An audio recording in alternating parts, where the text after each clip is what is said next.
And here we are once again. Hello, everyone. Today, we are going to be going over a series that we've grown to just really love. Because I didn't really have any. Very recently. Yeah, for you anyway. Like, I've known about the series Panzer Dragoon for a while. I just never really got into it. I've known about it since probably around 2002, 2003 when Panzer Dragoon Orca was coming out. We just didn't think anything of it. I didn't play any of the games until I met you in New York a couple years ago, and you brought the first game with you. Yes, and the original was okay, but if you're gonna play it, you just go do the remake. Yeah, pretty much. We'll get to that in a minute. So Panzer Dragoon was first released on the Sega Saturn in what, 95? I think it was a launch title, so May 11th, 95. And it was basically the graphic showcase for what the Saturn could potentially do. Yeah. And I mean, it was also like a showcase for Sega's own version of Star Fox. Pretty much, yeah. Which in some ways I kind of like a bit more than Star Fox because I like going forward, but sometimes I like to do turns and have to look around. So the Panzer Dragoon games, for the most part, aside from one, and we'll get to that. Yeah. Are you play as a dude on a dragon on a linear path and you shoot things. Unless you activate a cheat to turn the character model off, so you're just using the dragon.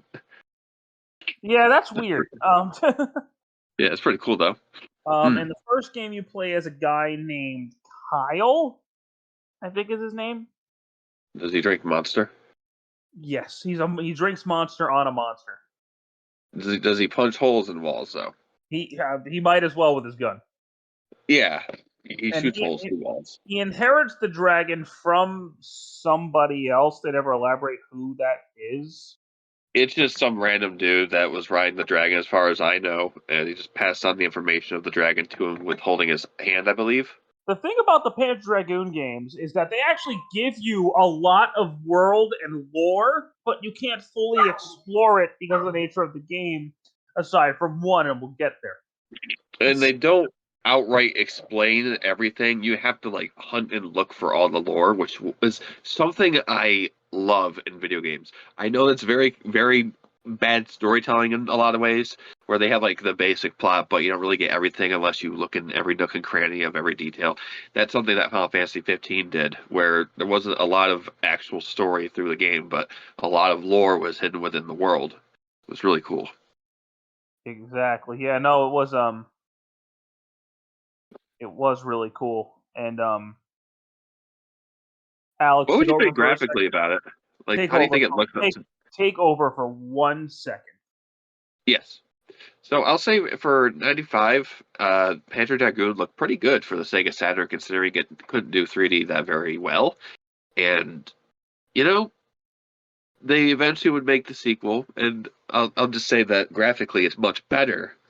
But, again, the first game's story is very put on the back seat, and they have their own language of some... I forget what they called it, but it's just, again, its own language, and you have to read the text. I thought it was Japanese, but I guess not. So that's pretty interesting, although for the third entry, it's a little bit hard to read the text because it goes by so fast, and you're trying to watch the cutscene at the same time. But on a repeated playthrough, you could probably have an easier time understanding the story. And that's the thing you want to do with Panzer Dragoon. You want to just do repeated playthroughs just to see all the details in the world, just get an idea of what's going on. And, of course, I imagine in the manuals, and I don't know where they would show it otherwise, like certain details about characters and their roles. They haven't really elaborated on that in the game, except for the third game.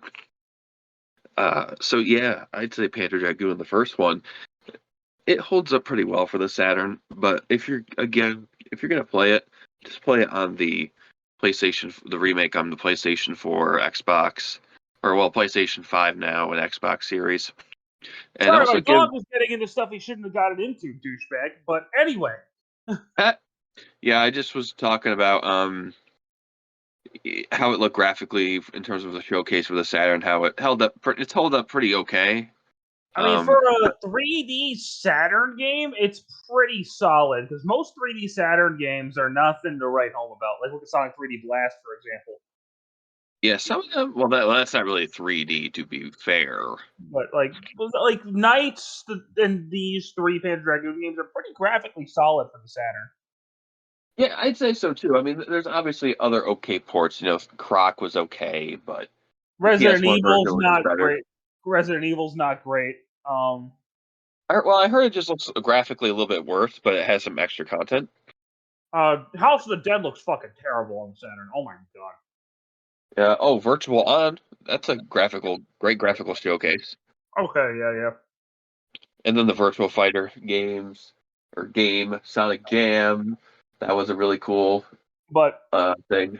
But anyway, I don't know that you've talked about this yet. It's kind of hard. It is very hard if you are not used to on-rail shooters.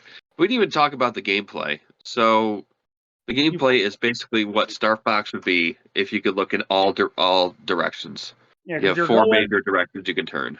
Yeah, you're going on a very linear path, and you're just shooting everything in sight with either Kyle's gun or the Dragon's laser. And that's really all there is to it. And it's really satisfying, too. Just the sound effects of, like, shooting them and blowing them up. And especially the bosses are... You know, your first time around, they can be really damn hard, but once you know what you're doing, they can be kind of easier. Like the final boss. Oof. I don't remember the final boss in that. Maybe I did beat it, but he's a jerk. Yeah, he is. One of those games too. If you play it on easy, you can't actually finish the game. That's one thing I don't like about those old kind of games. It's like, yeah, I get it, but I suck. Just use action replay. Give yourself infinite lives. You'll be fine. Mm-hmm. Or you can unlock Pandora's box or Pandora's box, whatever they call it in that game, where it gives you a bunch of cheat codes. Or not really cheat codes. Was that in the first game? Yeah, it's in the remake too.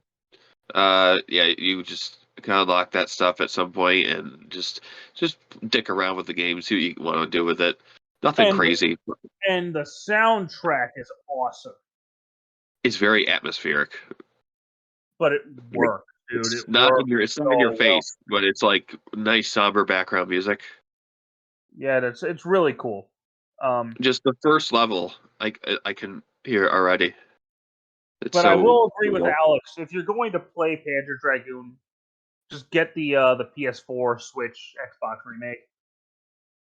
Unless you really want to experience it for yourself, get Panzer Dragoon Orta on the Xbox, backwards compatibility thing, and you can unlock it. If you do want the Saturn version, you are better off getting an Action Replay Plus and getting the Japanese version. It's a lot cheaper. Yeah. I'm not smart, so. I personally owned the Japanese versions of Panzer Dragoon 1 and 2. We'll get to 2 in a second. And I own the American version of Saga. I'll get to that story when we get to Panzer Dragoon Saga. Yeah, now I think we should move on to Panzer. Well, Panzer Dragoon's gameplay, other than like just going forward, like you have to look everywhere around you to shoot enemies, and you have a radar that gives you proximity. Enemies will come from all directions, so you got to be on your toes, or you will get destroyed. Yeah, and you got to keep an eye on your proximity meter in the top left or wherever the heck they put it. Again, so otherwise you're going to get destroyed. Yeah, and you have to like turn the camera, and it's not like full 360 like with the right thumbstick. You have like 4 set areas that you can look directions: north, south, east, west. Yeah, like there are moments where you like have to come to a stop, and you have to just keep turning the camera and killing all the enemies that are coming at you, and then you can continue onward. It's interesting, and yeah, I find it better than Star Fox, to be honest. Maybe not the first game. Maybe not. Whenever the heck the remake for Zwei comes out, then probably. That'll just be like the true Star Fox game we've been waiting for. So let's move on to Vi, because I think that's all. Other than if you have Panzer Dragoon data in your system and you play Zvi, you'll have some extra content in Zvi. Or you automatically automatically unlock Pandora's box or Pandora's box. That's not for the first game. You have Saga data. I thought. No, if you have data for Saga, you automatically unlock Pandora's box. There's an angry doggy. Jesus Christ. Talk about Zvi for a second. Yep. So, Panzer Dragoon Zvi, for some reason people always say Zwei, or like there's a Pokemon called like Zweidragon or something like some crap like that. And most people don't realize it's a German word and it's Zvi. That means two. And let's just say graphically, this game is a massive step up from the last game. Not just graphically. I think this is a massive step up from the first one, basically every way. Yeah, I found it a little too hard until I used the Pandora's box. So no. I'm going to disagree heavily on this one. The second game is way easier than the first one. Well, to be fair, I'm not good at these on-rail shooters, but I do like their quality. Like, I think Zvi having the transforming dragon and the berserker attack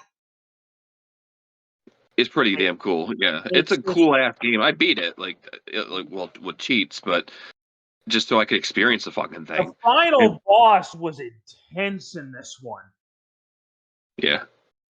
Like the Guardian Dragon, holy crap. That thing killed me like 6 times.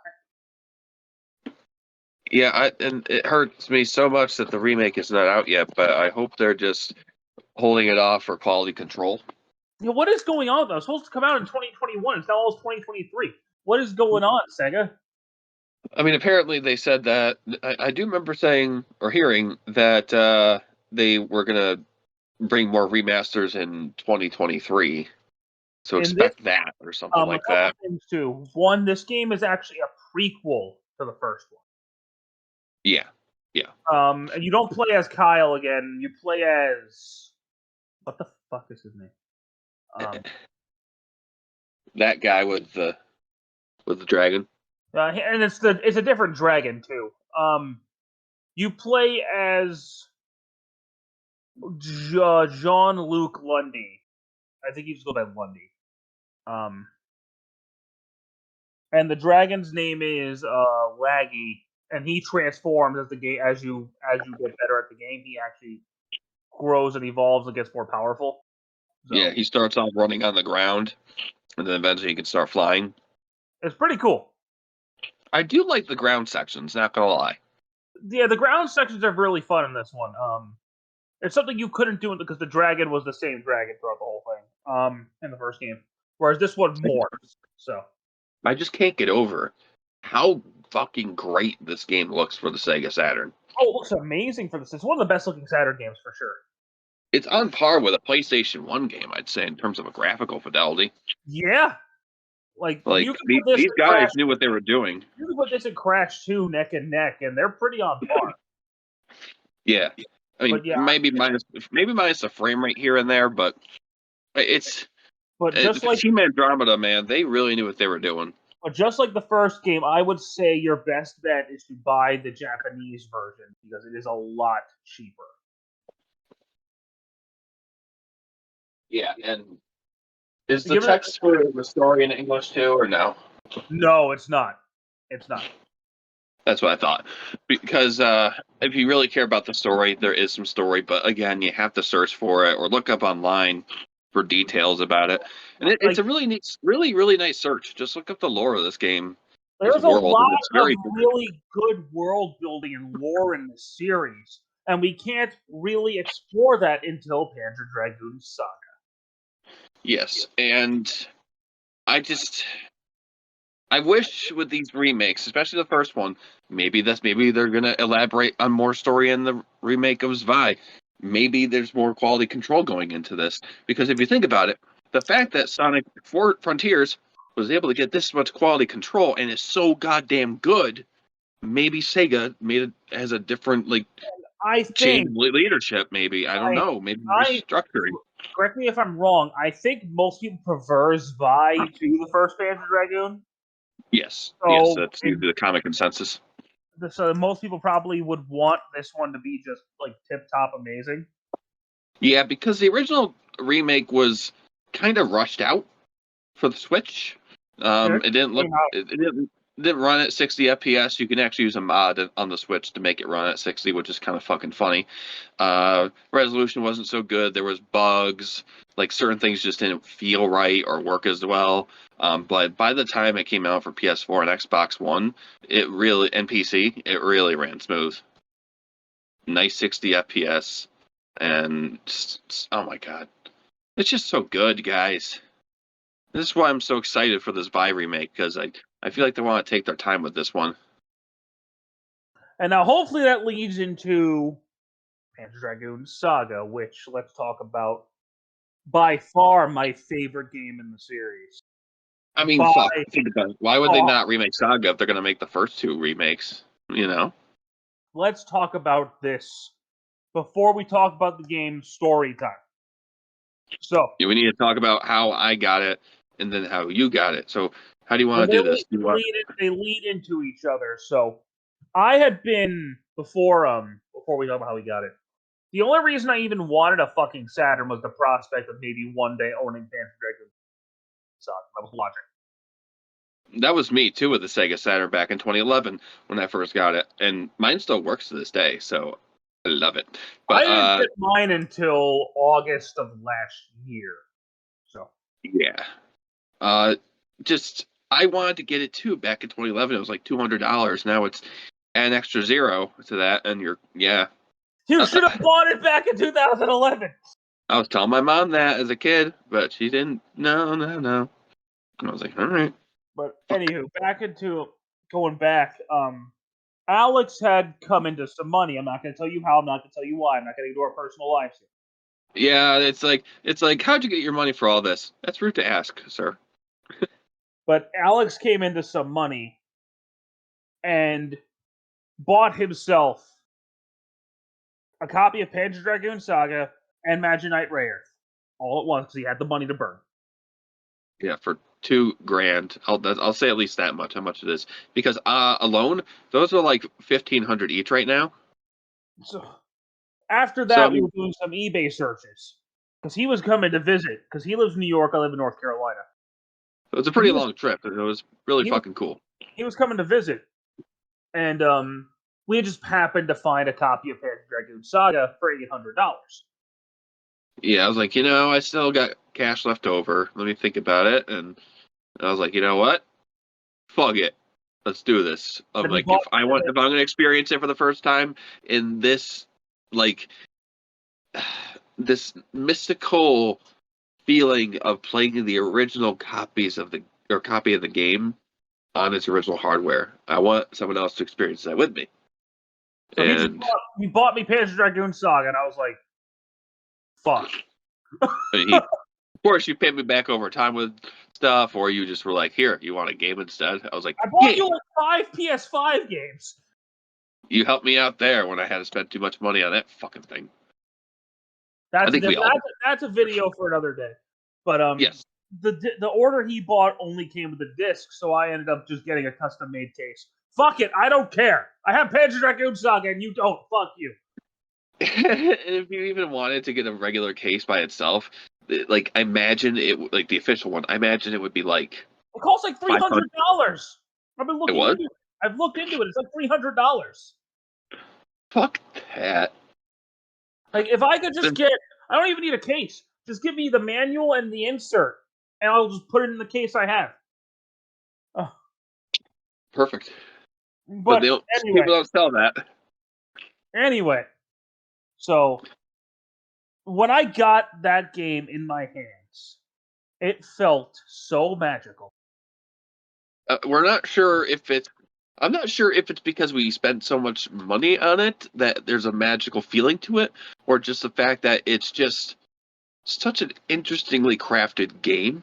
It's one of those games that you feel like you're part of an exclusive club for playing it, because not a lot of people have. I mean, like decent amount of people have played it now through emulation, but being able to play it through its original hardware, original discs, The with fact no that mods. the fact that I own Panzer Dragoon Saga fucks with my head. Like, I own that fucking game. It fucks with me too.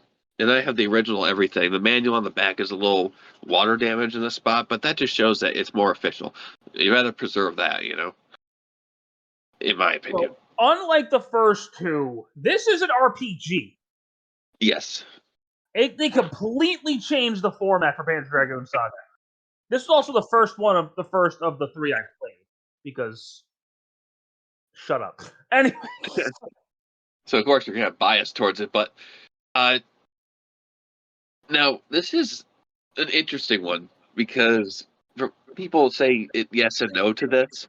That it's the first 3D full 3D RPG that didn't use like pre-rendered backgrounds, I believe, for the time. I don't know how true that is, because did Final Fantasy VIII use pre-rendered backgrounds? Yeah. Okay. It had 3D character models, but it didn't like have background was still pre-rendered. Yep. Yeah, they want to do everything as a polygon in this game. Like, this game was ambitious. If this were being made for the PS1, it probably would have been a lot smoother and bigger. But for the fact that it's the Saturn, and that thing again is very difficult to develop for, these guys somehow found a way to make a pretty, not very long, 15-hour or 20-hour long RPG, maybe. And it's on 4 goddamn discs. Yeah, no, like how could it be so short, but have so much, so many discs? There are so many cinematics, and everything is as high quality as you can get on the Saturn, that I couldn't fit it on any less than 4 discs.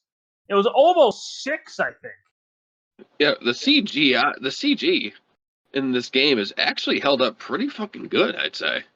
Like, your characters in the cutscenes don't really stick out like oh god, how Tekken looks, for example. How it looks creepy.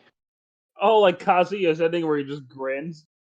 Yeah, it's not like that. It's way higher quality than that. And they're just full. It's not like a short cutscene that you would see in any typical kind of game with FMV, or not even FMV, just CG cutscenes like this. This is like full on like conversations and like cutscenes that have camera moving around. It's so cool seeing this for being played on the Saturn, because again, there's no other game like this on the system. In Panzer Dragoon Saga, you control a mercenary named Edge. Yes. And you find a dragon who you can name. I named it Rocky, R.I.P.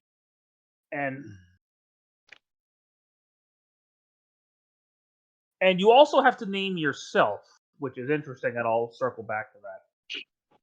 I named myself, so. Yeah, I named myself me. So, like, you have to put in a name, and the game doesn't tell you why. Yeah, you're like, well, this guy's name is Edge. Why would I name myself? Like, they call him Edge. Like, it's not like it's not like he doesn't like have a name. It's not like he talks and doesn't give his name out like Tidus in Final Fantasy X. No, like, he's Edge. So why the fuck did I put my name in? I'll circle back to that. You and the dragon just start destroying the Empire. You guys are like, no, fuck you guys. You guys are assholes. Yeah, because you're just doing some stuff in the mining facility, and you find a girl that's like locked up in some kind of like crystallization or something like that. And then I don't know. I forgot her say her name. Is it Azel or Azel? I think it's Azel. I like to call her Azel, but it may be Azel. Probably Azel. But anyway, anyone that knows about it can tell us in the comments below. But once they find it, some people from the Empire come in and they try to take her, and they start being, destructive and start like trying to come in and take it by force and just kill everybody in there. They kill, including Edge. Edge dies.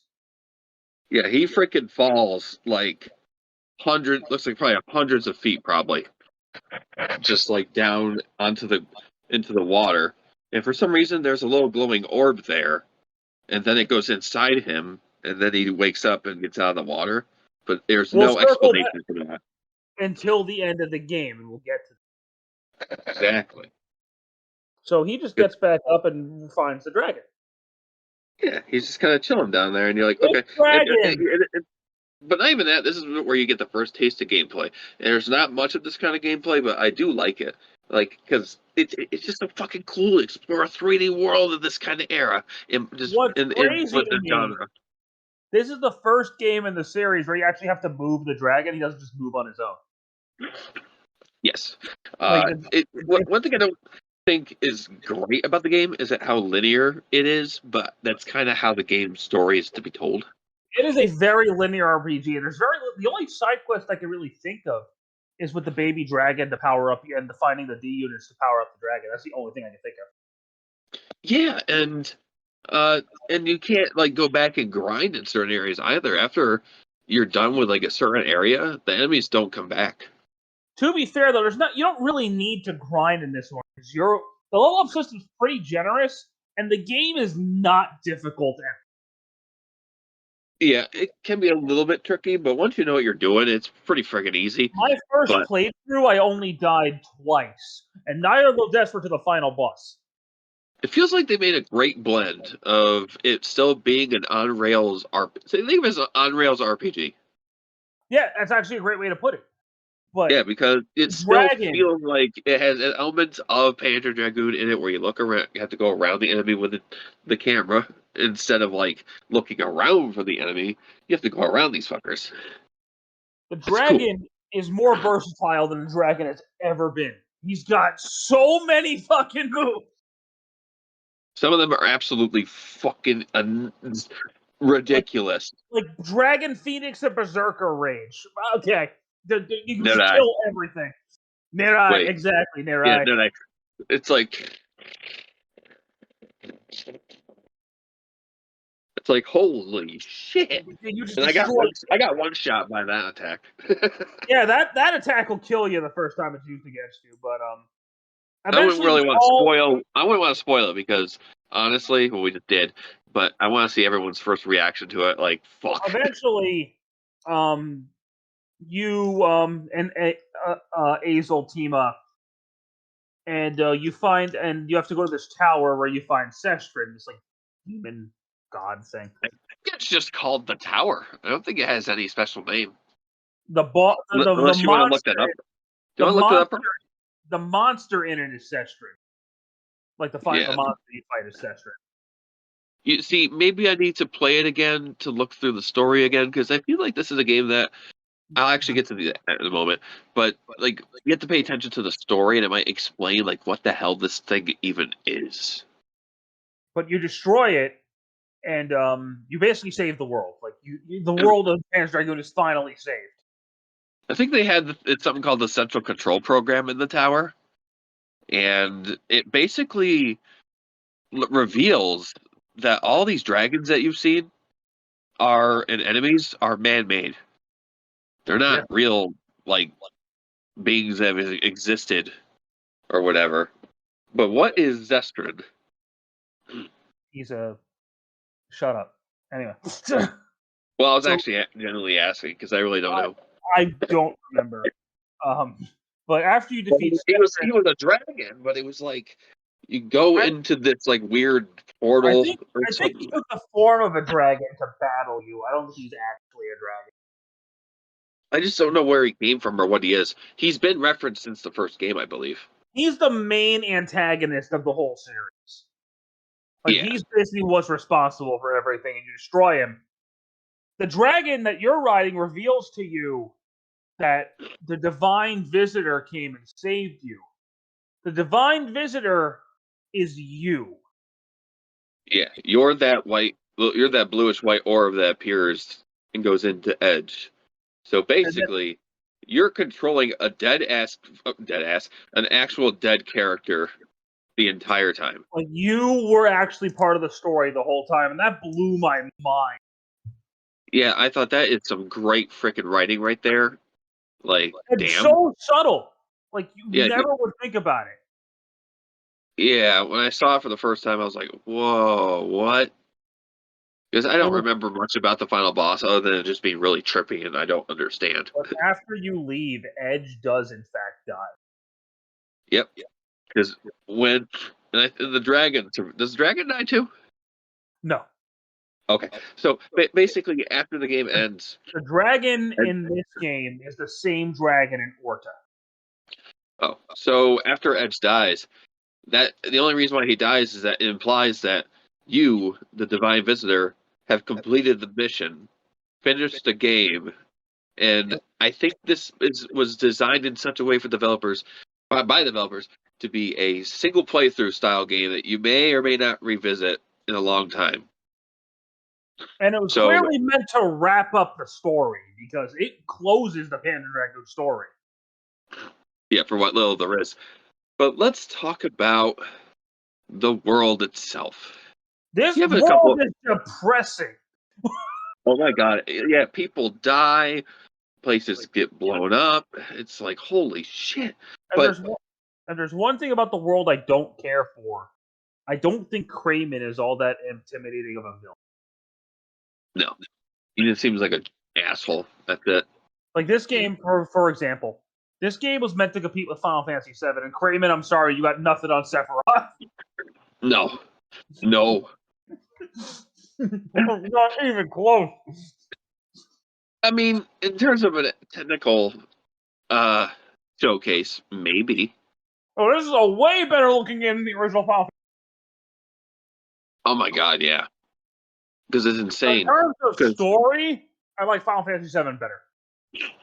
Yeah, so in terms of like the hub areas, like you got like a camp area, you have a couple of camp areas, I think, don't you?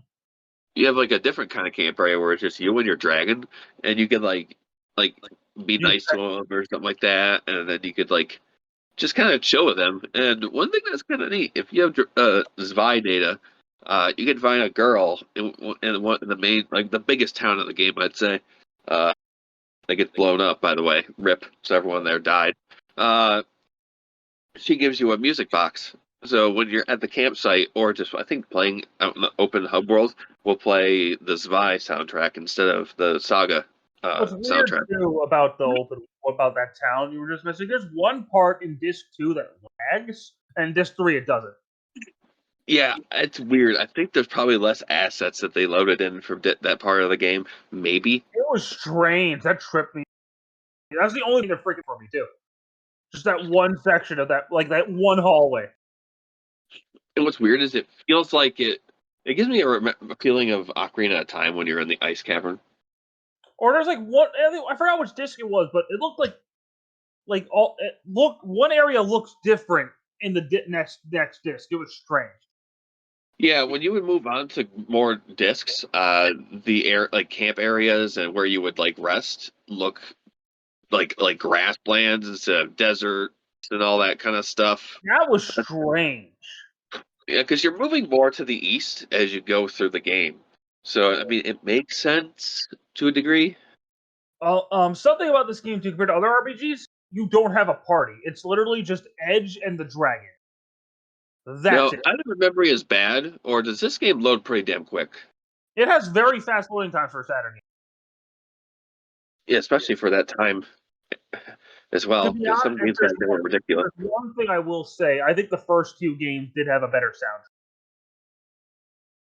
Well, maybe I don't know. Maybe we have to go back and play it again. Now, I could remember 1 and 2's music. I cannot remember Saga's. Yeah, maybe Saga just had more ambient, even more ambient soundtrack. However, that was more subtle. This game was an experience. Like, oh my god. I know it sounds like we're sucking the game's dick, but you have to remember we're part of that small group of people that are able to play on the original hardware. Honest to God, this is in my top 10 favorite games of all time. I'd say it's up there for me. I don't do top whatever, but it's up there with my favorite games. I loved Panzer Dragoon Saga so much. It was a fantastic experience. Not to say that the game is perfect, because there are some problems I have with the game. Direction.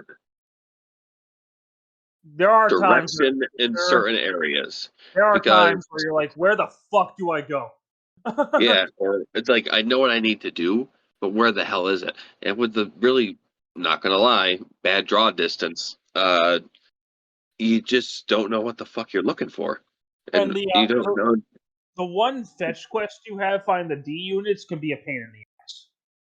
Yeah, and the thing is, at that point, you just want to look it up online because there's a part where you go down these multiple hallways in this underwater area. That's at the end of the game too.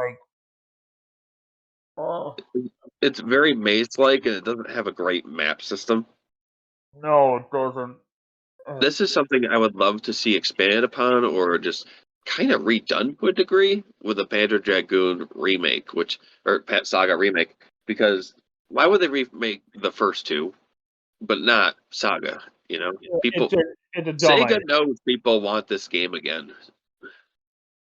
But Panzer Dragoon Saga is definitely my favorite game of this for sure. Yeah, same here, man. It was just such an experience, like you said, that you just don't really get. You don't get in games nowadays. Yeah, I don't really remember any experience that was that kind of surreal, that your edge the entire time. And Like I haven't had a game experience like this, like that made me go like, oh my god, wow, probably since like the first time I played Kingdom Hearts or something like that. Like, so about 20 years ago. yeah, like I haven't felt like this about a game in a long time. Like I didn't like when I finished the game, like, oh cool, that was a cool game. I didn't have the wow, that was something else. I think it's more so like recollecting the whole narrative. And it might just be because holy shit, I played Panzer Dragoon Saga. Like it might just be as simple as that. But Yeah, like that we own the game, and it's like we can be like, oh my god, we're part of that club again. And I don't really want to think about it like that because that's kind of like pompous and asshole-ish to a degree. but it is a like aside from the like feeling special and cool and stuff, it is actually a very well done. Yeah, what's weird is I'm in a group that is a Saturn collecting group. You have people that are very 50-50 on it. Like some people love it, some people are like, oh, it's not that great. It's ugly for the Saturn.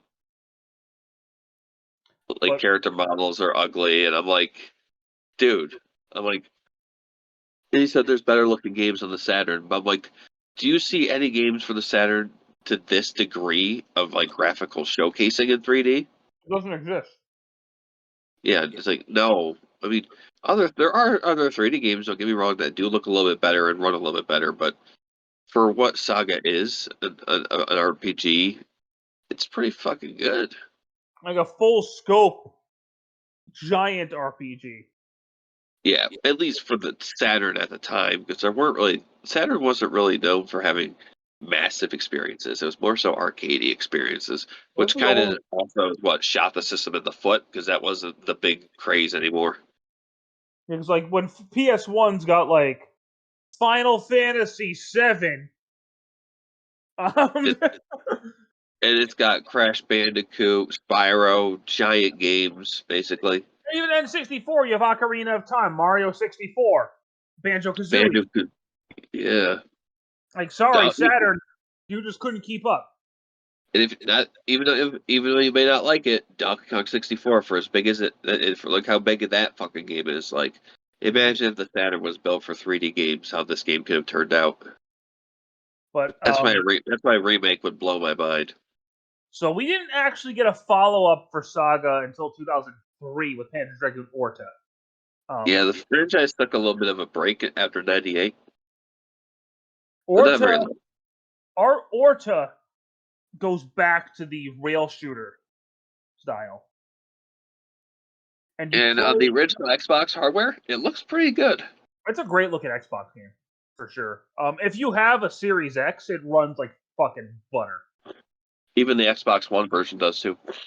So I didn't play this game until this year. So like I downloaded Orta on the Xbox. I found it a little too hard for myself. I didn't beat it. It is definitely the hardest game in this. Like without a question.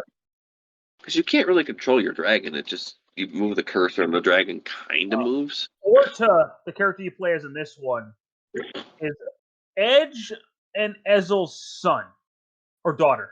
Sorry, daughter. which is really what Edge died. Ezel went into the tower looking for Edge.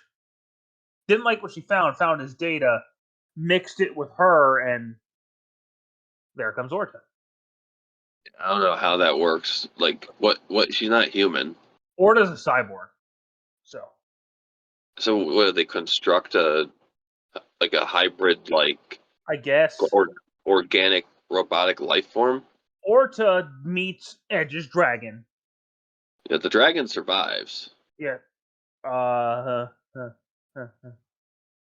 For at least at this moment.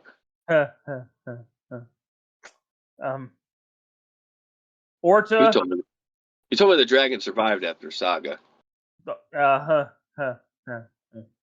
Well, explain. It is Edge's dragon, but it doesn't have the dragon programming anymore, so it's just a wild animal. Oh. Huh. But it knows Orta because it still knows Edge. That's interesting. So it protects the fuck out of Orta. They defeat the main villain, and then the dragon dies. And I wish it was. I don't know why they made Sesterus the biggest villain of the franchise, and then they're just like, this guy is the biggest villain of the franchise. Some AI robot thing. I don't. It sort of kind of shits on the trilogy, but not really. Because Edge defeated Sestrin. Sestrin, the cause of all the conflict, Panzer was destroyed. He was defeated. Yeah. Okay, we got another bad guy for some reason. And what's interesting about the ending of Saga is Azel just gets on one of the little like dragon hybrid things that runs on foot. It just goes off into the desert in search for Edge, right? Why not have a sequel to Saga where you play as her? That would have been. Oh, you know what would have been cool? Like you play as her, but her dragon wasn't destroyed; it was still alive. Yeah. So you had her and her dragon going to find Edge. That would be so cool. What if obviously she wouldn't know where he is, and Edge's dragon is still around and is like pseudo guiding her to where he is. Yeah, well, we didn't get that, unfortunately. Well, you never know. Maybe they'll just be like, you know what? We're going to ignore Orta and retry it again. What's cool about Orta is that there is actually a reference guide to the world in the game itself that explains everything. It's probably where actually everyone got the story for all the other three games. Like they explain everything that happened in 1, in 2, in Saga, and everything in between. Everything you need to know about the world is in there. It's pretty nice. And as a game, it is a really fun game, but fuck is it hard. Yeah, I didn't beat it. I was just like, you know what? I have it for novelty purposes. I did beat it. It was tough. What's weird about that game, though? You know how when Conquer became available on the Xbox backwards compatibility thing? Yeah. The physical copies dropped to $10, dude. From like $70, $80, it just dropped. But for some reason, Orta physically still holds its value. Really? To around 60 to $80, unless you want to look it up right now. I don't have a physical copy of Conquer. I did download it, but yeah, I have a physical copy, but it doesn't really matter either way because when you put the disc in, it doesn't play off the disc; it just plays off the emulation. Yeah, basically the disc is just a licensing to prove that you own it. Yeah, so if they take it down in like 10, 15 years and you can't re-download it or play it again because, fuck you. Unless you have an original Xbox, good luck. You'll still have the disc. They can't take that license away. But Orta is a lot of fun, but I do prefer Saga and Zwei to Orta. We just need the remakes of those two games, dude. Honestly. and I will buy the shit out of it. I bought it on every platform. I wanted to make sure this fucking game succeeded. Apparently it did. So. Yeah. Sega was very surprised by the sales of the game. All right, so I was like, really? I think that's basically all I have to say about these games. I love this series. I do. That's why I want to see it continue, at least with the RPG style. So next up, we're going to be talking about the first 3 Dragon Ball Z Budokai games. Ooh, yeah. So stay tuned for that. Alex, do you have anything else you'd like to say about the Panzer Dragoon franchise? Well, hopefully when they remake the second and third game, they do some in-between stuff, and maybe after Orta they could do another RPG. We'll see what happens, but Sega, I hope you understand that people really like this series and want to see it continue. You could do games other than Sonic all the time. Hey man, I mean they have been pushing out remakes, and we gotta give them that. That's true. Like the House of the Dead remake was definitely necessary because of how inaccessible it is on a console. Yeah, the House of the Dead remake was okay. We're probably not going to do a House of the Dead video, FYI. It's probably a lot better on the. I think it's a lot better on the Switch because you can point at the screen and shoot them. Yeah, I've heard that. Yeah, so you got the PlayStation 4 version, so you didn't really experience that. I'll have to give it a shot sometime, you know. But I don't know if I want to buy that twice. No, I don't blame you. But hopefully, Zvi is not going through development hell. Hopefully, it's just getting the polish it needs, so they don't have another problem where the launch of remake for the first game was kind of fucked. But with that said, at launch it did not have great reception, but later on it got better reception. I think they just want good for reception right off the bat. Yeah, so I want to thank you guys all for listening to us talk about dragons, and yes, hopefully you enjoy us talking about Dragon Balls next time. So, and hopefully you didn't feel like we flexed too hard about Saga owning it. Anyway, take care, guys. Later.